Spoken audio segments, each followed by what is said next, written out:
Hi friends, chicken గోంగూర కర్రీని అందరూ taste చేసే ఉంటారు. మరి మీల్ మేకర్ గోంగూర కర్రీని కూడా టేస్ట్ చేసి చూడండి. మీల్ మేకర్ని 5 minutes పాటు హాట్ వాటర్లో వేసి వాటర్ డ్రైన్ చేసి ఒక ప్లేట్లోకి తీసుకోండి. స్టవ్ మీద బాండి పెట్టి 1 tablespoon ఆయిల్ని యాడ్ చేసుకోండి. అందులో మీరు డ్రైన్ చేసి పెట్టుకున్న మీల్ మేకర్ని యాడ్ చేసి ఈ విధంగా రంగు వచ్చేంత వరకు ఫ్రై చేసుకోండి. వీటిని ప్లేట్లోకి తీసి పక్కన పెట్టుకోండి. ఇప్పుడు 2 పచ్చిమిర్చిని చీలికలుగా వేసి ఆయిల్లో ఫ్రై అవనివ్వండి. అలాగే 1 మీడియం సైజ్ ఆనియన్ని చిన్న ముక్కలుగా కట్ చేసి బాండీలో యాడ్ చేసుకోండి. ఆనియన్స్ ఈ విధంగా వేగిన తర్వాత 1/2 teaspoon అల్లం వెల్లుల్లి పేస్ట్ వేసి ఫ్రై చేయండి. 1 టమాటాని ప్యూరీలా చేసి యాడ్ చేసుకోండి.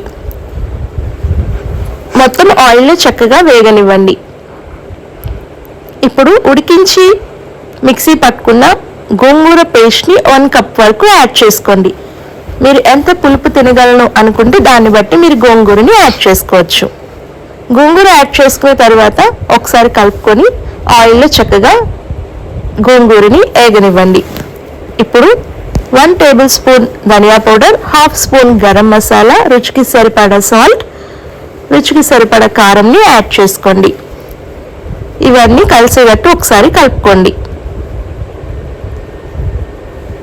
ఇప్పుడు గోంగూరని మిక్సీ పట్టుకున్న మిక్సీ జార్లోనే వాటర్ యాడ్ చేసి 1 glass వాటర్ వరకు మీరు గ్రేవీ కోసం యాడ్ చేసుకోండి. బాండీలో వాటర్ ఈ విధంగా ఉడుకు పట్టుతున్న టైంలో మీరు ఫ్రై చేసి పక్కన పెట్టుకున్న మిల్ మేకర్ని కూడా యాడ్ చేసుకోండి.